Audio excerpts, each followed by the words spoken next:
आज हम सुनेंगे अवसानी मैया की व्रत अवसान माता की पूजा विधि।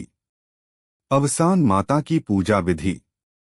सबसे पहले आपको यह पता होना चाहिए कि हमको कितने लोगों की दुर्दुरियां करानी है। 7 लोगों की, 14 लोगों की। अगर आप 7 लोगों की करा रही हो तो उसके हिसाब से सामग्री, अगर आप 14 लोगों की करा रही हो तो उसके हिसाब से सामग्री ले ले।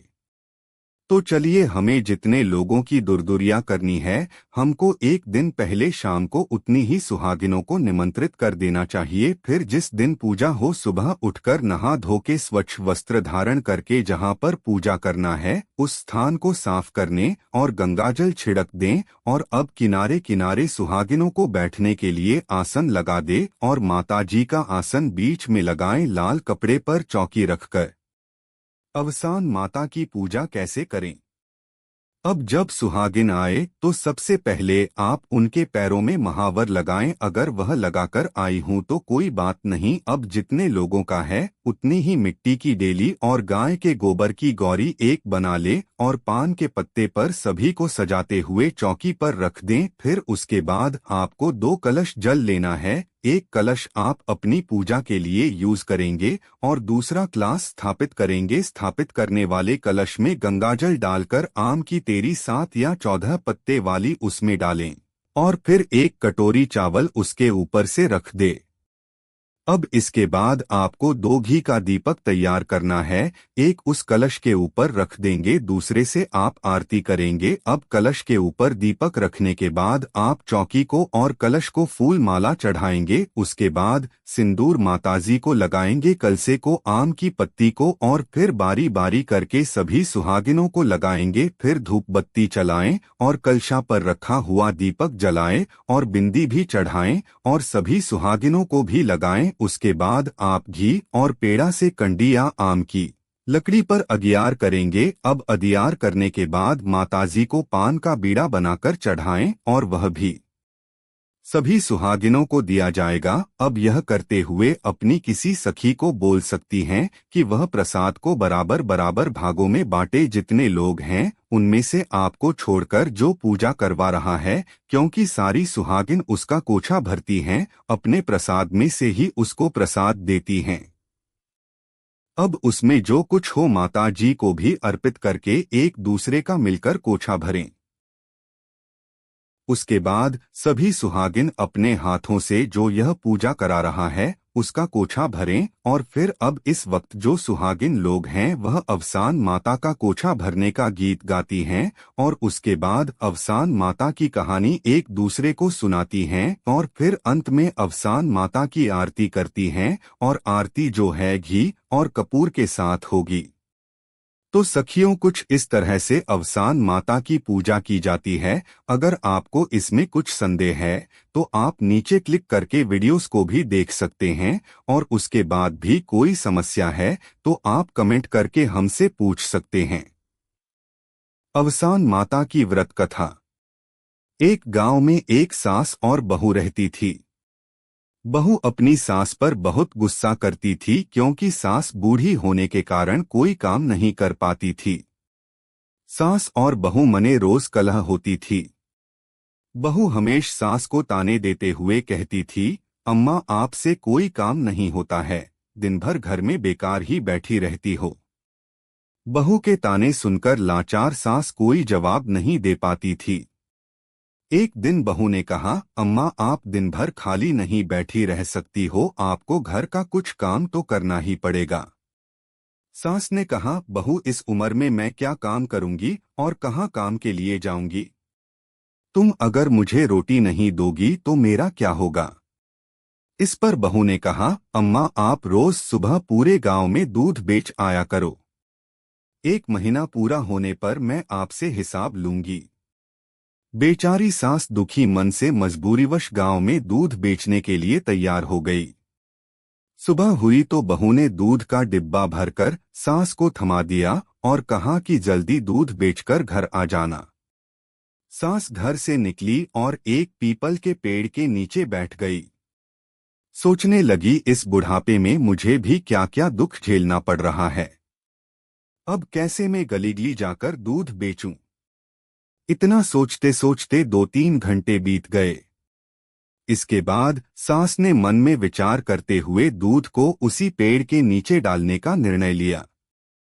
सारा दूध वहीं उड़ेलकर सास घर लौट गई।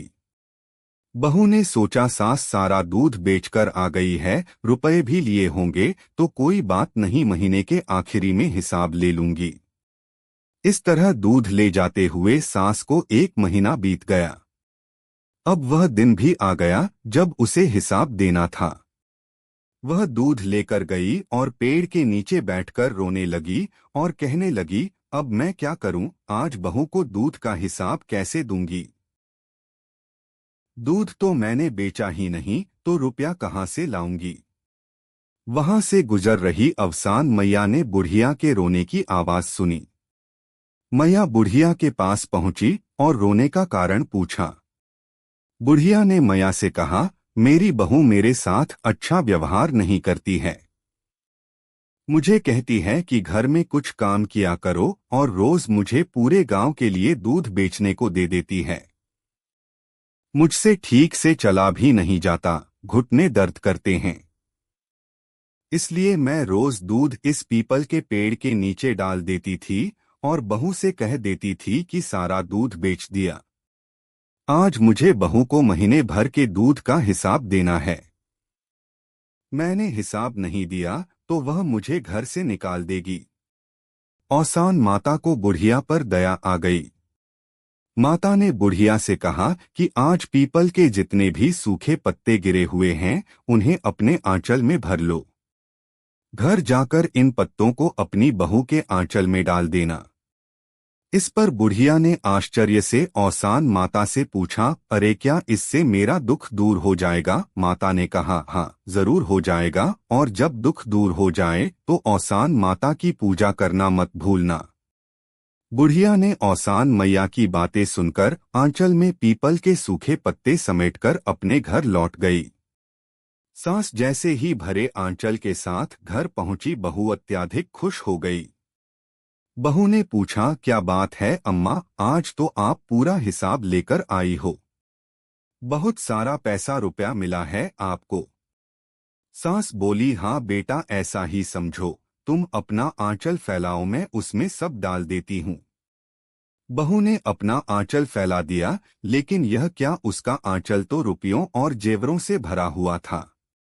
बुढ़िया को भी समझ आ गया कि यह सब औसान मैया की कृपा है। भू सास से जोर देकर पूछने लगी कि उसे इतना धन कैसे मिला। सास सीधी सरल महिला थी, उसने बहू को सारी कहानी सुना दी। लालची बहू ने सास से कहा कि मैं भी वैसा ही करूंगी जैसा आपने किया है।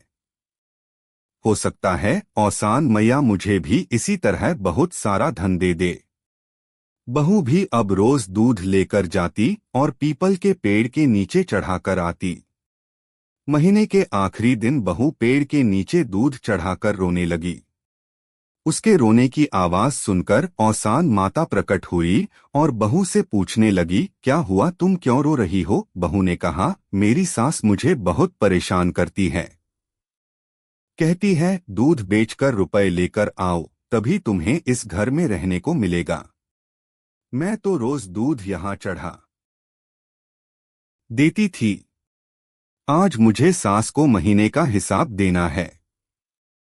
इतने रुपए मैं कहाँ से लाऊं। औसान मैया ने बहू से कहा कि वह पीपल के सूखे पत्ते अपने आंचल में समेट कर ले जाए और आंगन में डाल दे। बहू ने खुशी खुशी ढेर सारे सूखे पत्ते अपने आंचल में भर लिए। लेकिन यह क्या, जैसे ही बहू ने सूखे पत्ते आंगन में डाले वे सब सांप बिच्छू में बदल गए और उसे काटने दौड़ पड़े। घबराकर वह औसान माता के पास गई तो मैया ने कहा कि तूने अपनी बूढ़ी सास के साथ बहुत गलत व्यवहार किया है। उसे तूने 2 रोटी के लिए भी तरसा दिया था, इसलिए तेरे साथ यह घटना हुई है। बहू औसान माता के चरणों में गिरकर माफी मांगने लगी। माँ को भी दया आ गई और उन्होंने बहू को क्षमा कर दिया।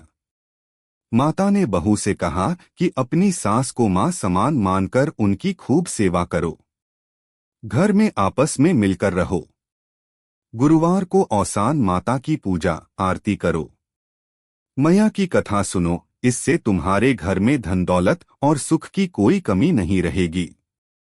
बहू ने घर जाकर सास से माफी मांगी। इसके बाद दोनों खुशी खुशी घर में रहने लगे। गुरुवार को उन्होंने पूरे विधि विधान से माता का आह्वान कर उनकी पूजन की। जिस प्रकार औसान माता आपने बूढ़ी सास को सहारा दिया और घर में सुख शांति समृद्धि दी, वैसे ही हम सब पर अपनी कृपा बनाए रखना। औसान मैया की जय। अवसान माता की दूसरी कहानी अमीर जेठानी और देवरानी। यह जो कहानी है अमीर जेठानी और गरीब देवरानी की है, तो इसमें जो देवरानी रहती वह बेचारी बहुत गरीब रहती है। तो एक दिन अपनी जेठानी से कहती है कि दीदी हमारे लिए कोई काम ढूंढ देती तो बहुत अच्छा होता। तो जेठानी कहने लगी, अब हम तुम्हारे लिए काम कहाँ ढूंढगे, तुम हमारे घर ही आया करो और हमारा सारा काम कर दिया करो और हम तुम्हें कुछ दे दिया करेंगे। तो देवरानी कहने लगी, ठीक ठीक दीदी, कल से हम आएंगे।